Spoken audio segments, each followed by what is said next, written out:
I want to thank our reader for the great reading today in Gary Lynn Floyd, Karen Drucker, and of course our CSL music team for the wonderful music that supports the message. This month of February, we're talking about love. With our message today, Live Love. We reflect on how we are called to know and be love, to live it, to embody this divine essence in our thoughts, in our words, and in our actions. It's an ongoing journey of alignment with our highest self, a journey that transforms us and the world around us. Before I continue, let me give you your question for the week. What is the one choice you might make today to remember love enhances gratitude, compassion, and openness? To let love lead you, and to know love has a ripple effect on those we encounter. One more time. What's the one choice you might make today to remember love enhances gratitude, compassion, and openness? To let love lead you, and to know love has a ripple effect on those we encounter. Today's topic is so relevant in the world we're living in because there seems to be not enough love these days. I see a lot of complaining, a lot of worrying, a lot of posturing around what one event or another is doing to our country or the world. It does seem that we've lost the fact that we are love and we've come here to live love, not to live in fear of what may be. When I was in college, I lived with this wonderful couple, and Harry was always telling me that I worried too much. And he said, most of the things you worry about never happen. But I was a worrier and I continued to worry. It was almost like it was an addiction. And worry just meant more worry. And what I know about myself is when I live in love, I get so much love back. And I'm so grateful for my life. Ralph Waldo Emerson said, "It is one of the most beautiful compensations of this life that no man can sincerely try to help another without helping himself." Love, when we live it, is a reciprocal flow. It blesses not only the giver, but the receiver alike. Living love is not just about grand gestures, but it's about walking through life with a heart full of gratitude and compassion and openness. A Course in Miracles reminds us, love is the way I walk in gratitude. And truly, to live love requires three things that I can absolutely relate to: awareness, action, and connection. So, awareness. Living love begins with recognizing love as our true essence.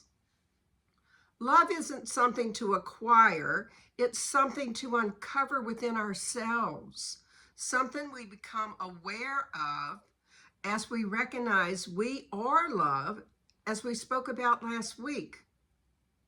A Course in Miracles also teaches us your task is not to seek for love, but merely to seek and find all the barriers within yourself that you have built against it. Now, I know it can be difficult to let go of hurt, and it's easy to rope ourselves off from that pain we might have felt in the past because someone we loved hurt us, or someone that we trusted. Those are the barriers we've built within ourselves to living love. isn't it time for each of us not only to become aware of those barriers, yet also to start breaking them down so that we can have a more fulfilling life? I think it is. How about you? And love is a verb, so action is another thing that we have to take to live love. It requires conscious choice and effort. Living love means letting kindness guide us, even in the simplest of actions. I quoted Mother Teresa last week saying, "Not all of us can do great things, but we can all do small things with great love." So taking action and being kind is how we live love, even in the challenging moments. And the third thing I talked about was connection. Love thrives in relationships, whether it's through a smile or a kind word. Maybe it's just deep listening. We live by nurturing our connections. So take some time to call a friend and tell them you love them. Or send a text message to someone you've been thinking about lately and say something about how they have impacted your life for the better. Nurture your relationships that help you remember how much love impacts your life in a positive way. Ernest Holmes taught, "Life is a mirror and will reflect back to the thinker what he thinks into it." Think about that statement for a minute. When we live from a place of fear, what we get back is fear. When we live from a place of love, the universe reflects that love back to us. So let us let love lead the way. Living love means choosing to see the divine in everyone and in every situation, even when it's challenging. And believe me, there inevitably will be challenges along the way. We all know that. Living love isn't always easy. There are moments when fear or anger or doubt may arise, but remember, those moments are just invitations to deepen our practice. A Course in Miracles says, "Perfect love casts out fear." If fear exists, then there is not perfect love. In those moments when fear or anger or doubt try to creep in, return to the truth. You are love, and fear has no hold on you. Repeat that to yourself a few times. I am love, and fear has no hold on me. Reverend Catherine Economou puts it beautifully. Living love is a sacred dance. It's a daily commitment to step in rhythm with the divine, to let love lead, even when fear or doubt calls for attention. Our job is to not give the fear or doubt any attention. Rather, to remember to let love lead. The real question is, are you willing to do that? Are you willing to let love lead so you can live life loving? I mentioned earlier that to live love is to embody the essence of the divine in every moment. Love is not merely an emotion, it's a way of being. And it's a state of consciousness that flows through our thoughts, our words, our actions. So if we want to enjoy that sacred dance that Reverend Catherine Economou talked about, we must be ready to truly embody love, to see the face of God in everyone we encounter. Yes, everyone. And even those people that we don't encounter that maybe get us riled up sometimes. So how do we go about letting love lead? Well, there's some spiritual practices that can help that are similar to ones that I've mentioned in the last few weeks. One of them is heart-centered breathing. Let's try that for a moment. If you are willing, close your eyes and take a couple deep, slow breaths. And with each inhale, imagine divine love filling your heart. And with each exhale, send that love out to the world. It's very much like what we do each week in our healing portion of the service. We breathe in and we send out that love to everyone on the planet. Or you can do it this way. With each inhale, repeat to yourself, I breathe in love. And on the exhale, say, I breathe out love. That's easy enough. I breathe in love. I breathe out love. I breathe in love. I breathe out love.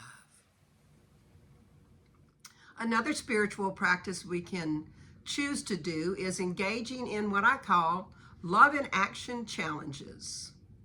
So wake up in the morning and commit to performing 3 acts of kindness in the day. They can be as simple as opening the door for someone, offering a genuine compliment, or sending a love message to someone you care about. And to truly embody love, reflect on how these acts feel to both give and receive that loving kindness. It's a great way, that Love in Action Challenge, to have us notice how we can live love. And another way is sacred affirmations. You know how much I love affirmations. So perhaps each morning use one of these to align with love. How is it I so easily choose to live love in every moment? How is it all my words and actions today so effortlessly reflect the divine love within me? Or, how is it I so willingly see love in all beings and all situations? And when you start seeing that love in all beings and all situations, we start to notice that love has a ripple effect. There was a young man, and he was 31, and they were out for a weekend gathering, and it happened to be Father's Day weekend. He loved his kids more than he loved life himself. Chris's brother Ryan said, everyone says it, but he proved it. His 3-year-old son, Ashton, fell off the long bridge in Detroit Lakes on Saturday. Ashton was just a curious, adventuresome 3-year-old, and he crawled through the rail and fell. And Olson said someone saw it, and Chris went overboard instantly to save his son. His brother managed to get his son to the surface, and he struggled to keep his own head above water, but he handed off his son to the woman near the shore. She was trying to hold on to him as well, but he just couldn't hang on. And as he let go, he drowned. A dive team pulled his body from the water a half hour later, and he died in the hospital just a few hours before Father's Day. He had sacrificed everything for his son. And that act alone wasn't enough. His brother says that he would have done it for anybody's kid because he loved children and he always helped everyone in his whole life. Well, in addition, when he was transferred to the University of Michigan Hospital, he donated his organs, his eyes, his ligaments, some tissues, some bone marrow. So he was still, even after his death, helping more people out. He will always be remembered as a hero, and everyone knows that he would have done it for anyone in a heartbeat.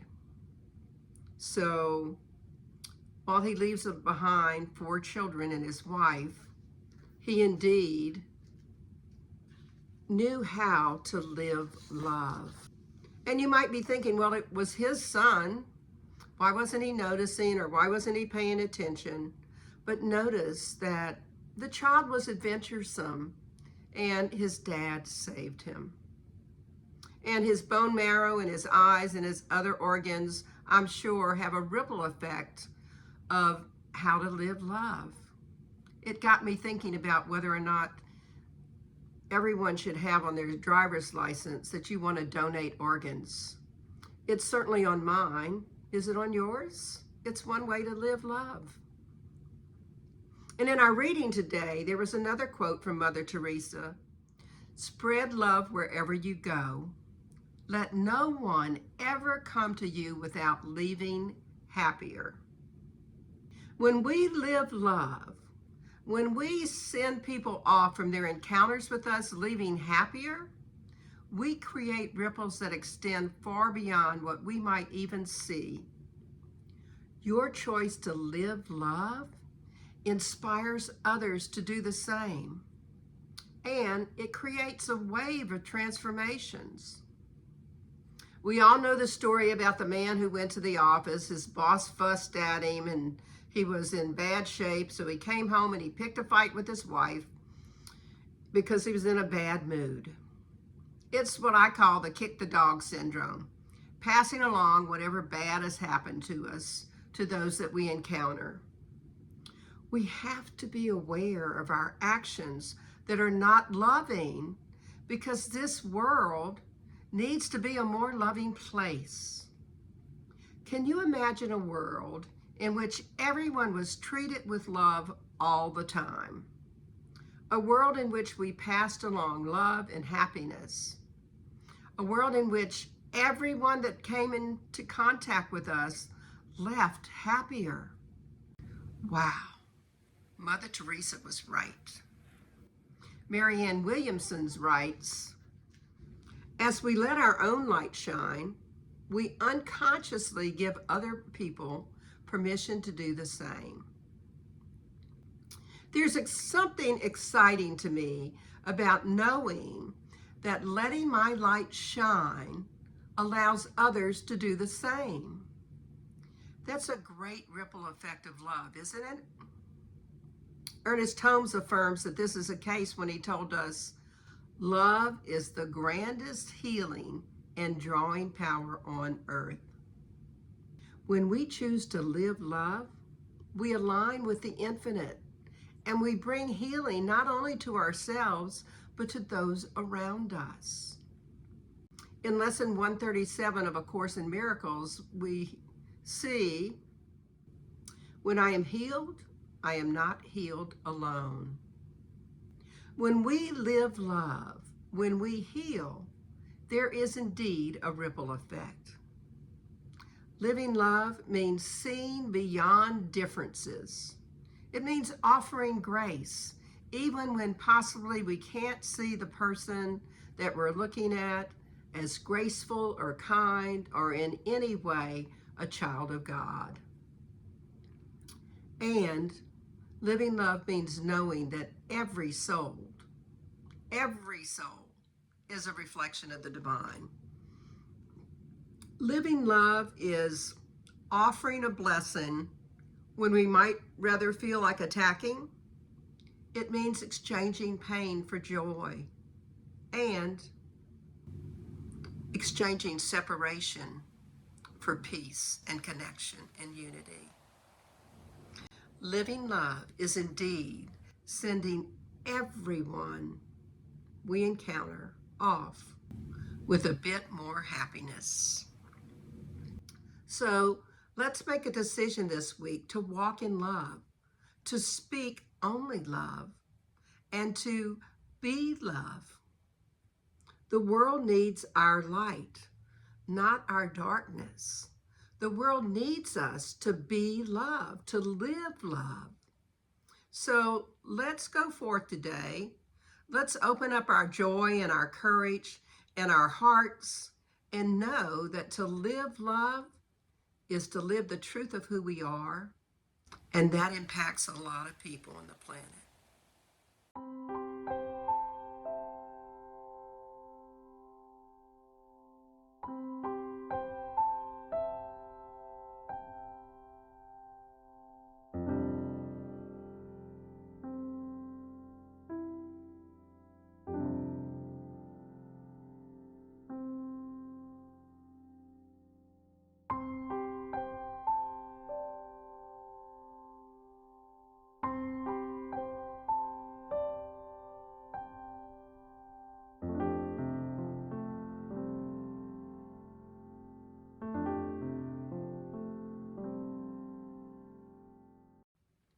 So in summary, how might you live love in 2025?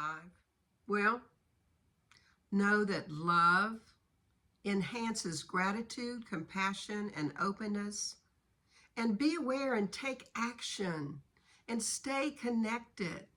Know that love thrives in our relationships. Become aware that you are love and live it. Let love lead you. Living love is a sacred dance, and it is a daily commitment. So bring love to every encounter, especially the challenging ones. And know that love has that ripple effect. So leave everyone happier because they encountered you. Remember, you are not healed alone. So here's your affirmation for the week. How is it I so willingly, energetically, and effortlessly remember love enhances gratitude, compassion, and openness? Let love lead me, and know love has a ripple effect on those I encounter. And make a conscious choice this week to live love in every moment. Leave those that you encounter happiness and let your own light shine so others have permission to do the same. Adopt at least 2 practices that strengthen your ability to live love. You can use some I suggested or make up your own. And by the way, if you haven't gotten a copy of our Wholehearted Living, do it today. It has great daily readings. So let's take some time right now to close with a blessing inspired by living love. I invite you to move into that sacred garden within yourself and just give thanks to the divine spirit for the eternal truth that we are love. And therefore, it must be natural for us to live love. I know that we each walk through this day with our hearts wide open, ready to live love in every interaction. I know that our words are uplifting, our actions are healing, and our presence inspires those around us. I see each of us being the embodiment of divine love and a beacon of light in this world. I am so grateful that you chose to spend some time with us today, and grateful that we can go forth with joy and courage and an open heart and know that to live love is to live our truth. And it's from that gratitude that I release these words into that divine yes, knowing they're already done. So I say amen, and we affirm it together. And so it is. And I want to thank everyone who is continuing to contribute to our community. Your contributions help us to continue these weekly services and to do the things that make a difference by encouraging people to live love. Thank you so much. Enjoy our offertory song.